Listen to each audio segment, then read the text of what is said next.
Hello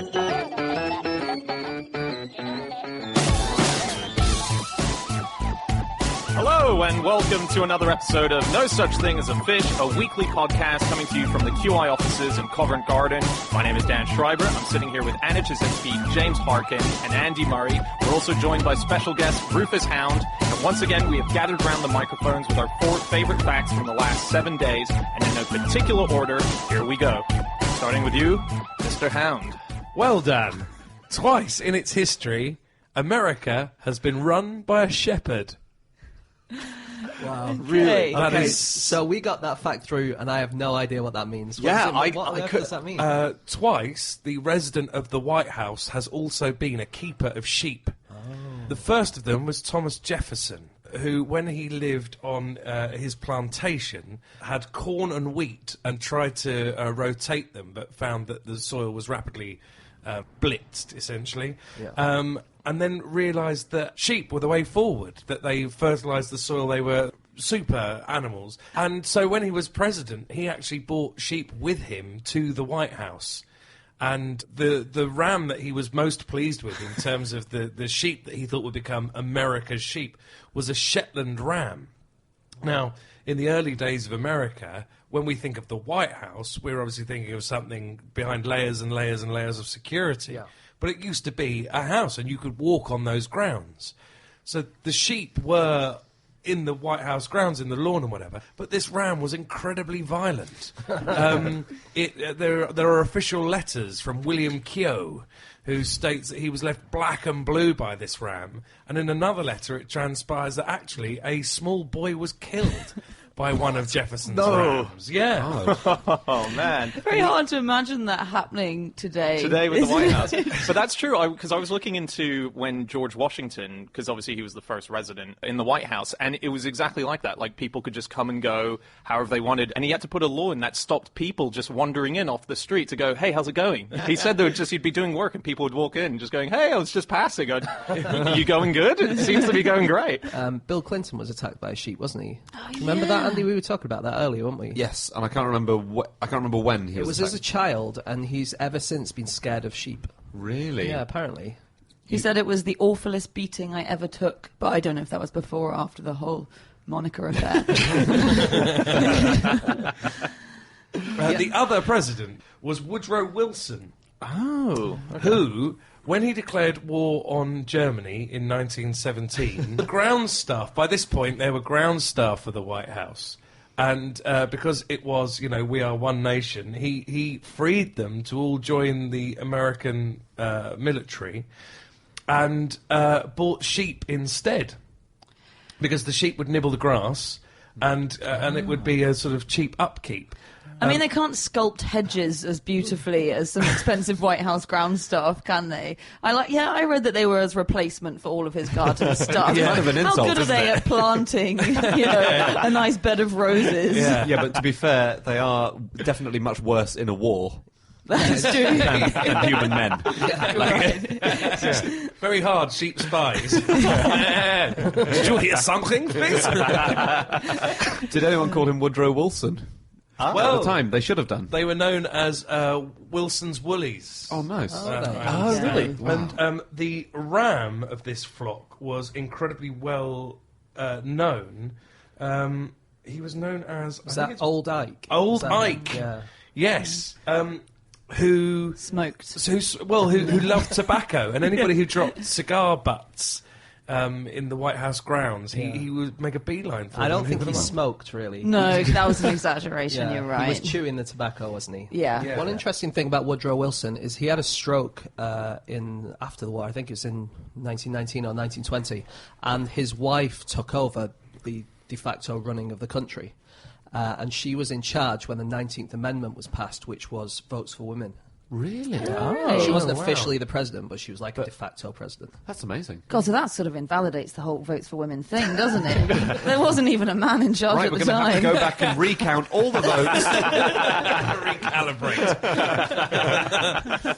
Recalibrate. Who was the president who basically died post his inauguration because he did an hour and 40. William Henry Harrison. Yeah. I hadn't heard of that until I read that this morning. Yeah. Do you know about this, Rufus? Well, yes, it was that he was already ill at his inauguration, but he stood outside for so long that it exacerbated the symptom, and he can't. He should have had a nice woolen jumper, shouldn't he? Yeah. Yes. He didn't wear a coat or a hat. Did he not? He was being, I don't know. And no gloves. He was trying to show, because there were all these reports that he wasn't strong enough, that he wasn't interesting enough, that he didn't do long enough speeches. Well, I'll show them. I'll show them with my naked 10-hour speech in the snow. I read as well, because I've just been looking into presidents at the White House and sort of interesting things that they did while they're there, so keeping sheep. One, and this isn't properly confirmed, but a lot of people seem to think it's true. Grover Cleveland used to piss out the window in the Oval Office. Did he? Yeah, he just used to pop the window up. And yeah, it's a rumour. That wouldn't have been good when the public were just walking through the grounds all the time. When you say it's a rumour... Why are the sheep yellow? What's going on? Well, you know that you can find bright yellow sheep in Devon. Can you? Yes. This one of the things I looked up was about sheep rustling. That actually it's going through the roof over the last 10 years. Sheep rustling and what do they call it? Rural crime has gone up something like 125%. And whole flocks have been going missing. But one of the things is, if you take a flock of any kind of size, you actually need a field to put them in. Yeah, You know what I mean? You can't just leave them in a lockup. Yeah. So there must be farms that are basically hiding these sheep. And there's so much open green space, you know, where are they? So farmers have taken to dyeing their sheep neon yellow, neon blue, neon pink. That way, if their flock ever goes missing, and then, you know, 5 Hills away or whatever, someone's like, I just saw a bright pink sheep, you know, in the van. Yeah. This was a news article in Turkey earlier this year. There was some Turkish shepherds who were in a field, and they Turkey shepherds. Wow. They were in a field, and the field was next to a cliff. And one of the sheep, there were 1,500 sheep in this field, one of them walked off a cliff, and all the other sheep followed.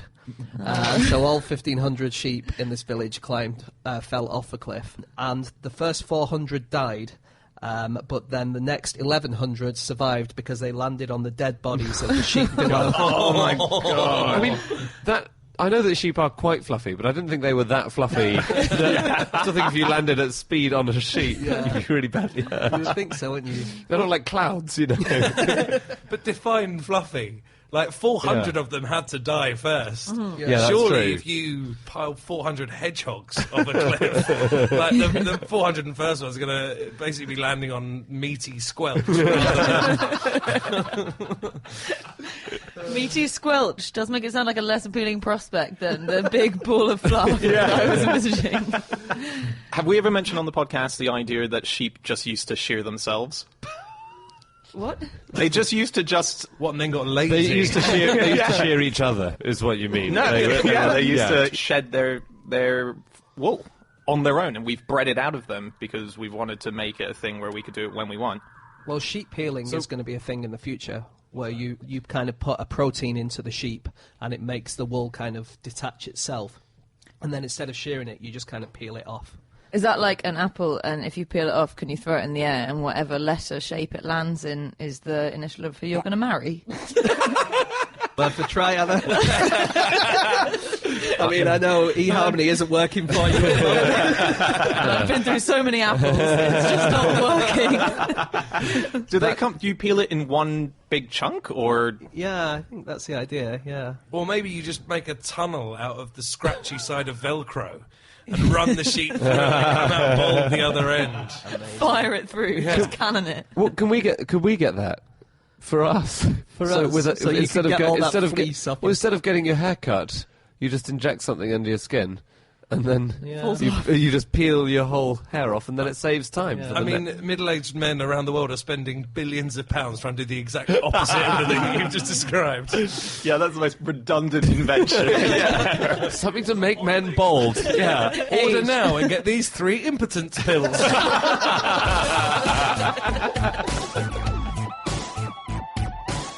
Okay, time for fact number 2, and that is hearken. Okay, my fact this week is that there is a village in Russia where every single person knows how to tightrope walk.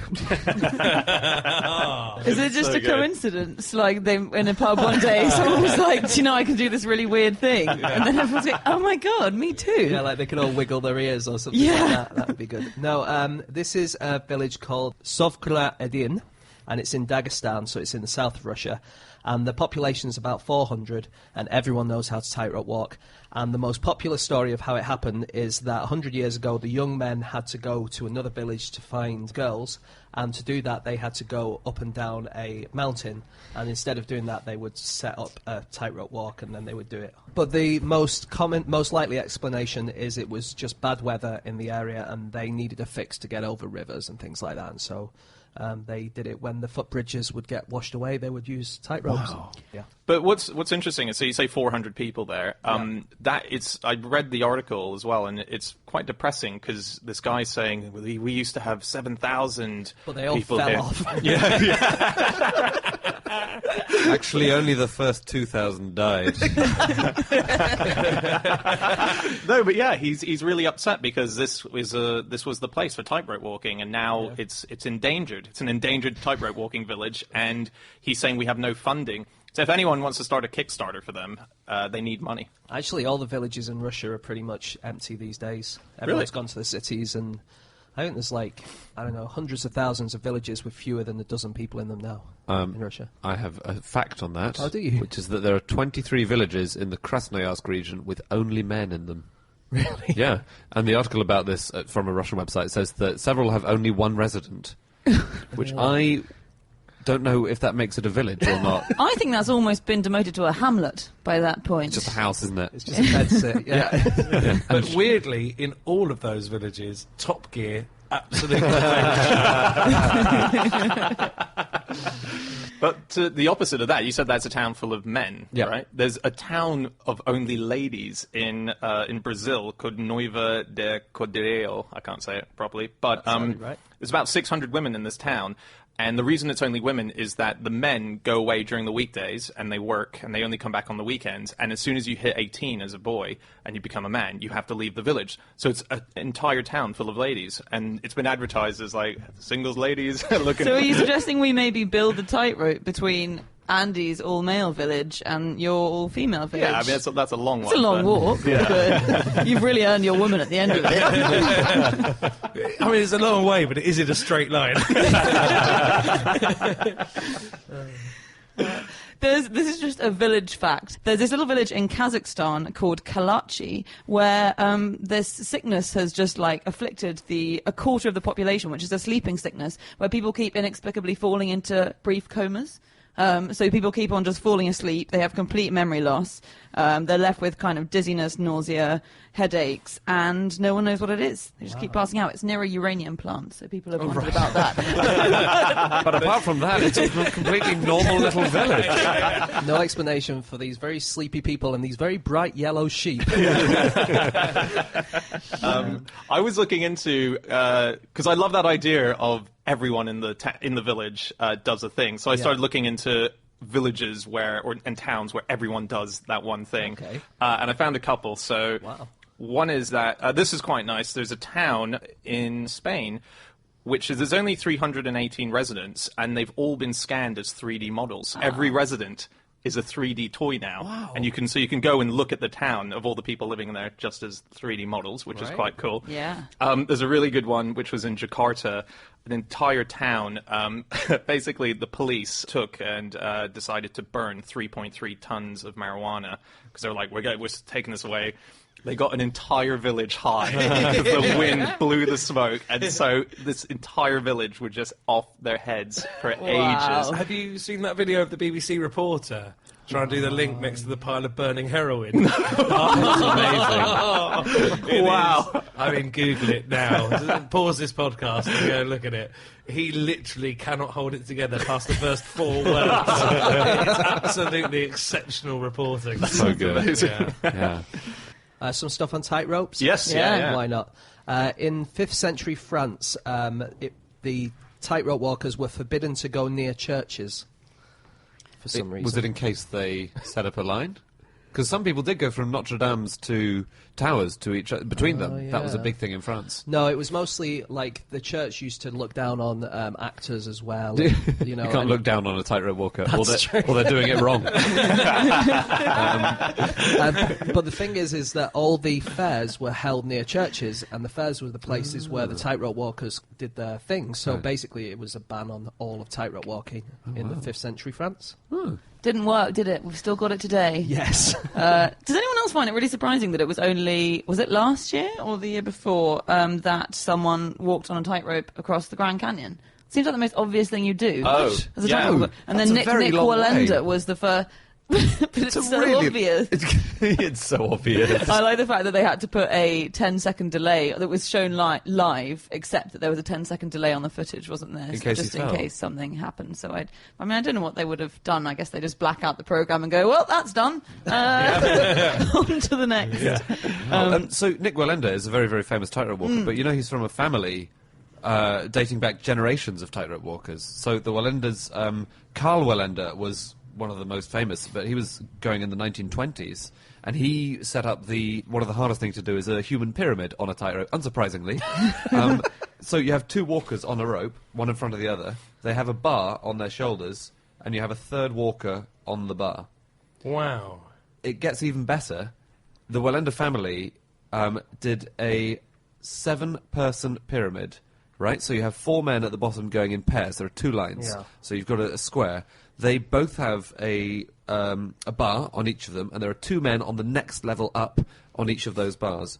Those 2 men have a chair between them on their shoulders, and a woman is standing on the chair, or sitting on the chair. Right. And they did this for decades without incident. And then in 1962, they did have an accident, and 2 of them fell and died, and one of them fell and was paralysed. And the other 4 managed to cling onto Of the the rope. Wallendas. Yeah, of the Wallendas. They lost 2 Wallendas in Yeah, they one were incident. they were a family. Yeah, They yeah. did- But that's what I like about tightropes is how basically they just make it as difficult as possible, like doing this human pyramid or going over a lion cage. It's just like it's not enough that you're walking from Yeah. one place to another. You have to do something Yeah. dumb. On lions, Oh, yeah.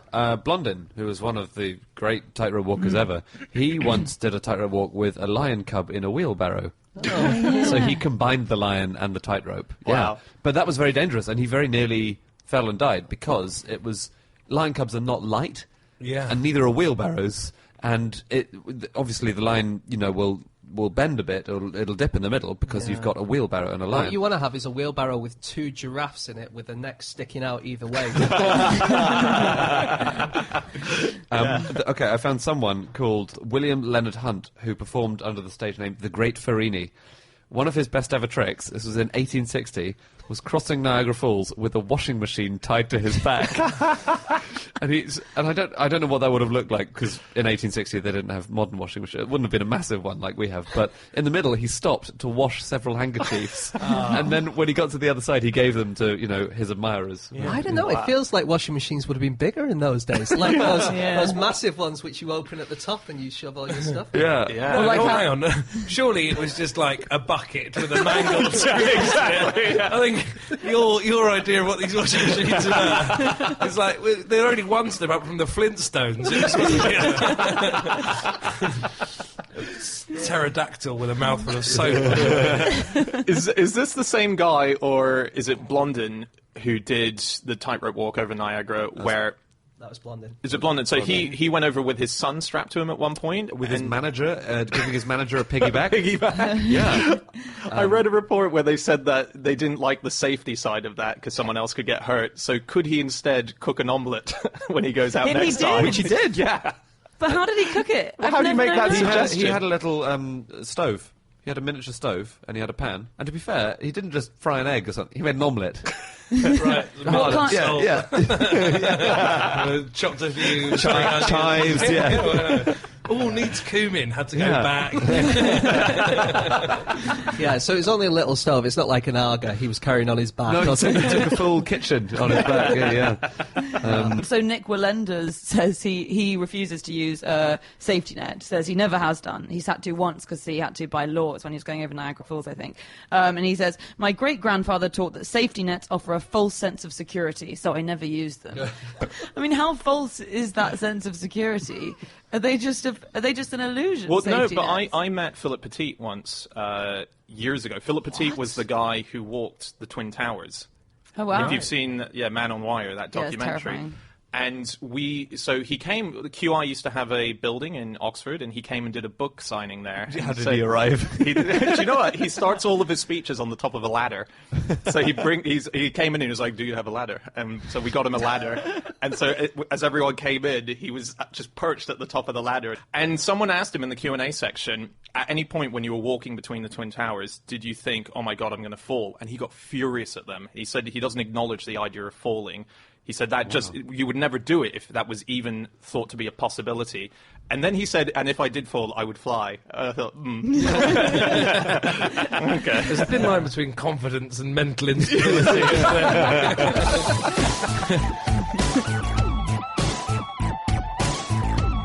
Time for fact number 3, and that is Jasinski. My fact is that in Britain, pedestrians step to the right to avoid each other, and in Japan, they step to the left, and nobody knows why. It's just weird. So it's totally, yeah. So it actually is true. Like every country has pedestrians tend to have a strong preference for stepping to a certain side when they're about to walk into another pedestrian, but it bears no relation to like what side of the road they drive on or what side of the what side of the road you're supposed to walk on. Right. Or, Yeah, because in Japan they drive on the left as well. Yeah. So you would expect it to be the same way. Yeah. Yeah. So you can get really obsessed, as I did, with pedestrian behaviour. And I really do recommend reading the thousands of reports that have been put out, mainly by the two same guys. So, for instance, we react differently if we are going to collide with someone on a staircase. So when we're walking along a pavement, we tend to only put into action avoidance behaviour when we're about a metre away. But if people meet on a staircase, they do it right at the start of the staircase. So you see someone right at the bottom, and you decide there, okay, I'm going to step to the right now to avoid them. So Richard Wiseman did a study about how quickly people walk in cities. And he asked people to send him data and whatever. And he found that the fastest city in the world for people walking 20 yards is Singapore. And they, on average, walk at 10 seconds, 10.55 seconds to walk 20 yards. Copenhagen was the next. London was about halfway down. It takes us about 12.17 seconds to walk 20 yards. And everyone's between about 10 and 17 seconds, apart from one place called Blantyre in Malawi. I've been there. Have you? Yeah. No. Well, they walk at 31.6 seconds per 20 yards, which is more than twice as much as anyone else. Oh, my God. They're just very pedestrian. Did you notice this when you were there? I did not notice that. So I went on Wikipedia to see what reason there could be behind that. And it says the most conspicuous and dominant physical feature of the city is the numerous hills. So it could be that. Oh, well, yeah. Okay. They're Yeah. all walking up. Yeah, Well, surely that would average out. There must be people walking back down to the other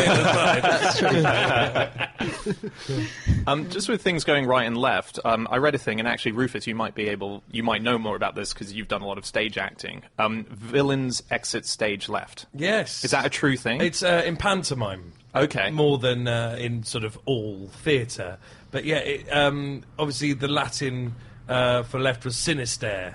And so that's where we get things on the left being sinister. And so really? Okay. Yeah, all pantomime villains exit stage left and the goodies exit stage right, or enter and exit stage left and right. So is that how you spot the villain in a pantomime? Because I've never been quite sure. They're very subtle about that. Yeah, it's a fine point. Those are the clues you're looking for. You're always leaving pantomimes going, I liked it, I thought it was very powerful and ambiguous.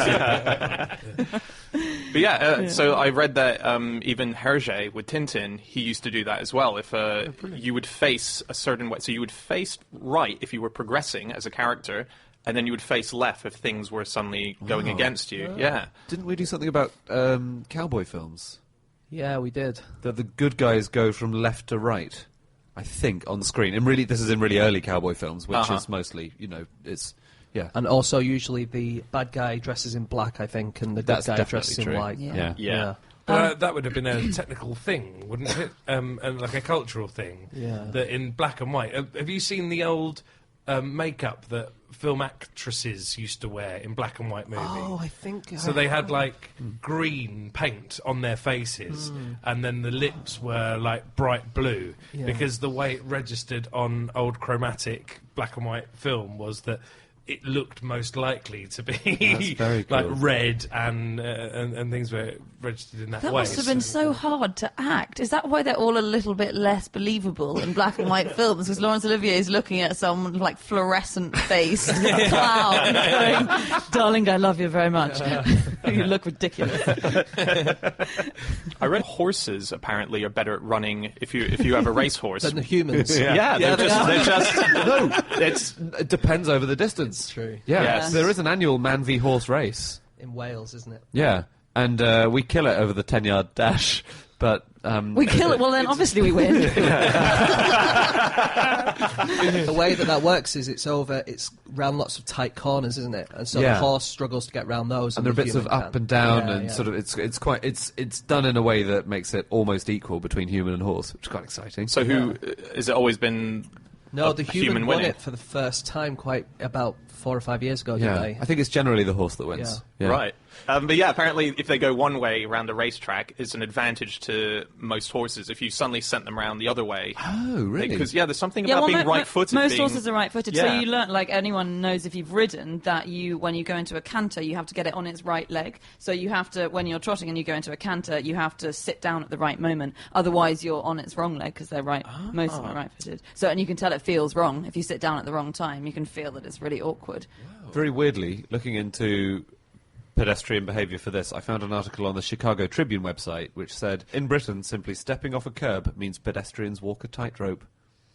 Not very interesting, but true. Good link. Oh well, if we're doing sort of pavement style behaviour, do you know why French actors say merde to each other? No. So we say break a leg. Do you know what break a leg means? No. So She the know. levers that lift the front curtain up and down, they're actually called legs. Oh, right. And so if you got lots and lots of standing ovations and the curtain had to come up and down a lot, cool. you would break a leg. So when actors wish each other break a leg, that's where that comes from. But French actors say merde because if your run was going to be incredibly long, if the play was going to be a huge success, then you would have lots of people coming into the theatre. And before there were pavements, the reason that we have pavements was that the horses would go in the road, and that's where all the poo would go, and the pedestrians could walk on the pavement, and that was a raised thing to absent yourself from the poo. But before that, you were just trampling in poo all the time. So if your play ran for a long time, people would be treading poo into the theatre.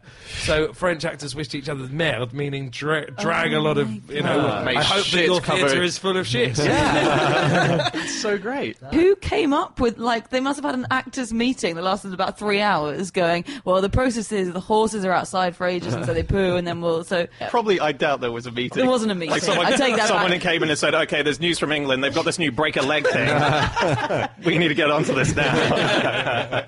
So they did experiments on again on pedestrians and seeing what distracts people, and they gathered up test walkers as they called them into a virtual street crossing simulator, which I really like, and they pumped in the noise of traffic through speakers, and they measured how well these people crossed a virtual road while having a phone conversation, because obviously you don't want to test it in the real world with actual traffic, so Yeah. fair enough.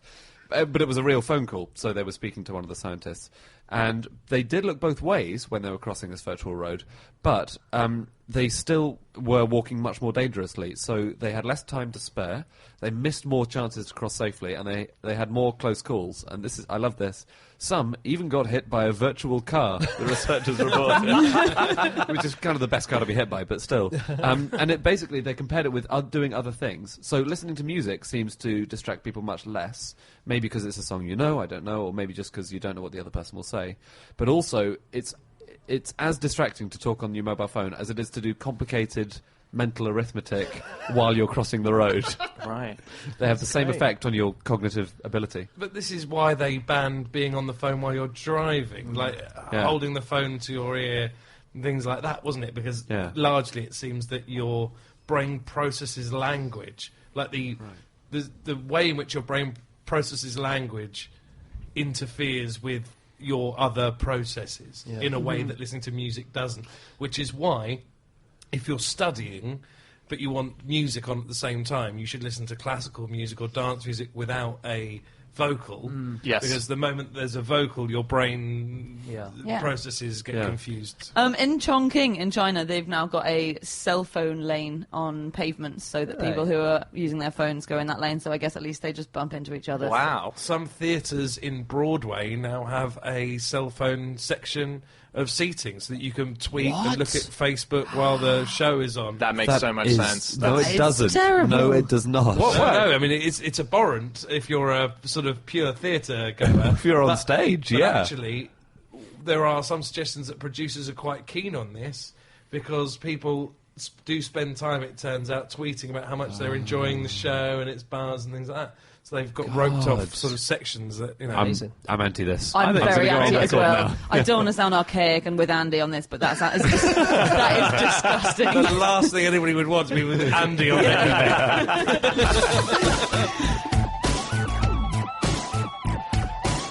Okay, time for our final fact of the show, and that is Andrew Hunter Murray. My fact is that half of all California condors were raised by glove puppets. So condors are massive birds, and they're sort of 10 feet wingspans, and they evolved, millions and millions of years ago. They're fantastic things. They can fly 100 miles a day looking for food. But they were not very well suited to the 20th century. They were shot a lot, and they would fly into power lines and things like that. And in 1987, there were just 22 left of these birds. And they were all taken into captivity. They were rounded up because they just weren't safe. They couldn't be guaranteed that they'd survive. And they were bred in zoos, and they were bred by puppets. So Why? The good thing about condors is that when they lay an egg, if you take the egg away, they assume that the egg has smashed on the ground or that it's not survived somehow, and so they will be able to lay another one within that breeding season. And if you do that again, they'll lay another one the next breeding season quite quickly. So basically, you can quadruple the number of eggs that they lay. Oh, that's But brilliant. really And so piss them off in the process. It will annoy them, presumably. but you then have 3 eggs that humans can raise, and you'll have the 4th egg which the condor parents can raise. So that's what they did. They took the 3 eggs, they incubated them, and when they were born, they made leather glove puppets. And you have to look them up. The pictures are incredible. I'll put them on my Twitter, and it's really weird seeing them interacting with also puppet-looking baby condors, which they look really rubbery and strange and odd. So yeah. And they drowned out the noise by playing the sounds of rivers and streams, and they poked the puppets through a one-way screen, so you couldn't see, the human behind. Yeah. One of the people who cares for them, this guy, I think, a quote from a guy called Ron Webb, who's a senior condor keeper, explained that he raises these baby condors with the help of a condor hand puppet, and then he goes on to say, the puppet is like a fancy glove. Which, whoever needs an explanation of what a hand puppet is. And that's not a good one. It is a fancy glove, isn't it? It's not like I go to the ball wearing this. Why, Contessa, your sooty is looking especially delightful this evening.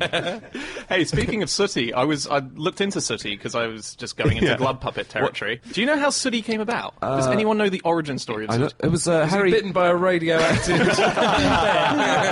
Wasn't it a gift? No. So a reality show on the BBC called BBC's Talent Night, effectively Britain's Got Talent back in the 1950s. And on that show stood a man with a sooty puppet, and I don't even know what he did. Wouldn't that have been Harry Corbett. Harry Corbett? Harry Corbett, yeah. So Harry Corbett went on, he had Sooty, and That's he made it fantastic. through the heats. Yeah, he made it to the final. Sooty is a reality TV star. He's effectively the Susan Boyle of his time. He got voted. And that was his by- act. It was Sooty singing "I Dreamed a Dream." Yeah, but into Harry Corbett's ear. I've met Matthew Corbett, the son. Have you? Matthew Yeah. Corbett's son worked on QI. Yeah, Did Ben he? Corbett, Ben Corbett yeah. worked on QI. He was Yeah, our sound technician yeah. on QI. Yeah. Ironically, given his family trade, he was involved in helping to amplify people. Well, that's arguably what the parents Yes. did. What's that you say, Sooty? Oh, yeah. Yeah. Yeah. So it's just carrying. Oh, I like that. And he listens, by the way. Oh, hello, Ben. Hey, Ben. No way. That's so cool. So condors. The thing is, all the all the condors which had been raised by these puppets, they started behaving really weirdly. So instead of staying in the wild and doing condor stuff, they started posing for photos with, I mean, not posing, but, you know, they started compliantly being in photos with people. They started attacking hikers' shoelaces, and they also started experimenting with group sex, which is not normal condor behaviour, I believe.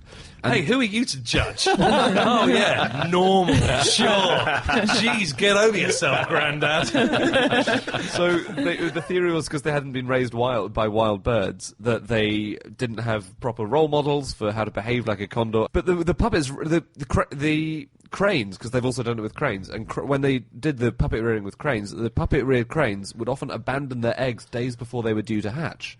But really, really not long before. So they just didn't have any idea of how to bring up a chick the same way. So to fix the situation, the humans had to start behaving like condors with these glove puppets.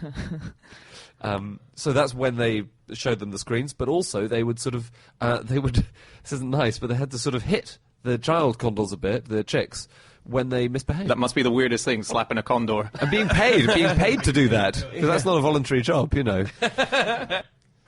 Can I explain a rabbit hole that I went down looking at the condors? Was that the California condor went extinct in the wild in 1987. So I was like, let's see what else went extinct in 1987. Oh, cool. And that led me to discover that there's this thing called de-extinction, which is the attempt to bring Is that Jurassic back, Park, like basically? Jurassic Park, essentially, to bring back extinct species. And this year was the 5th generation of the quagga. And the quagga is a specifically patterned zebra, which had gone extinct, and quagga became a slang term just to mean all zebras. So the last quagga, that genuine quagga, died in 1883 in a zoo, but nobody realised she was the last of her kind. And then it was realised that it wasn't a specific species as much as a subspecies, so you could selectively breed plains zebras to have the same markings and elements as a quagga. And they've done that successfully, and now the 5th generation of quagga has been reborn. And then I found a list of likely candidates for de-extinction. So there's the Carolina parakeet, the passenger pigeon, which apparently was the most common pigeon in America, and was largely just like, if they saw one, they'd shoot it for a laugh. Yeah. That went. The woolly mammoth, I think we've all been expecting that for a while now. And a thing that I had no idea even ever existed, went extinct 10,000 years ago, the woolly rhino. Oh, that sounds really cool. Doesn't it? Yeah.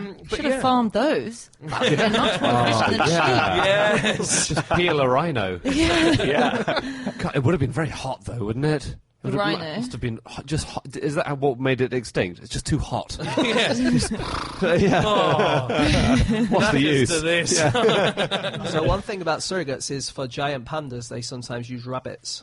So they'll put the giant panda clone eggs inside a really? rabbit, so the rabbit could give birth to a panda in Oh my theory. god. That's going to be one braggy rabbit mum at the school gates, isn't it? And also, That's my boy. and not Loads at of rabbits. first, because they're tiny and gross at first, aren't they? So it will give birth at first, and it's like a 2 millimeter tall lump of skin, and the other rabbits are going to take the piss. So it's like a new version of the ugly duckling. The ugly duckling. Yeah, the giant panda. Yeah. Very Speaking cool. of There once extinction, was a hideous rabbit with ears all stubby and short, and all the other bunnies, in so many words, said, "Bloody hell, you're eating a lot of bamboo." oh my god. Yeah.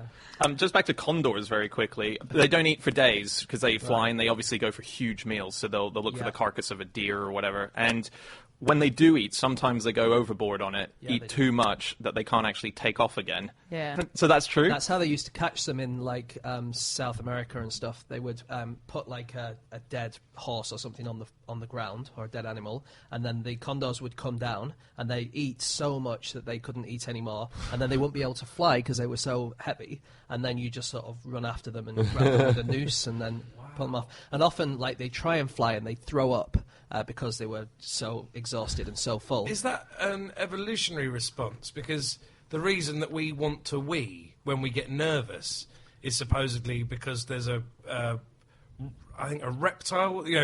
So the evolution of the brain is that we start off with a very simple brain, and then we get a bit of the brain that becomes, I think, reptilian, and then it becomes mammalian, and it's basically layer on layer.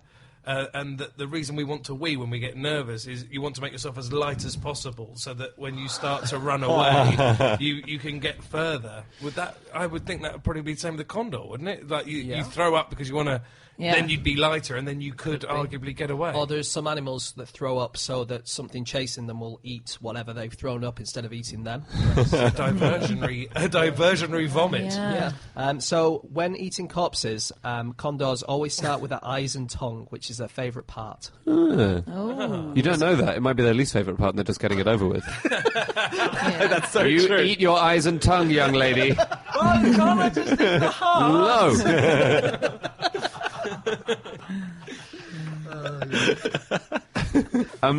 There is a Reddit thread. Do you prefer sex with or without a condor? Which is a typo. It's the best typo. And did anyone reply? Lots of people have replied. Yeah, I bet. With. Love it.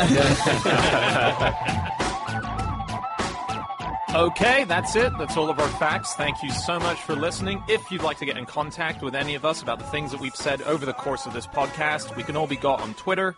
I'm on @Shriverland. James. @Egg-shaped. Andy. @Andrew Hunter M. Rufus. I'm @Anna Jasinski. I've just always wanted her to say that. I've listened to every episode. It's like, no, I've got email. It's like, come on, join Twitter. Just for the neatness of this wrapper. Yeah. Can't, not allowed. It's a thing. It's in my contract. It's a No thing now. Twitter. Yeah. In which case, you could probably find me at Rufus Hound. Yep. And Jasinski. You can email podcast@qi.com. And we'll be back again next week with another episode of No Such Thing as a Fish. See you then. Goodbye.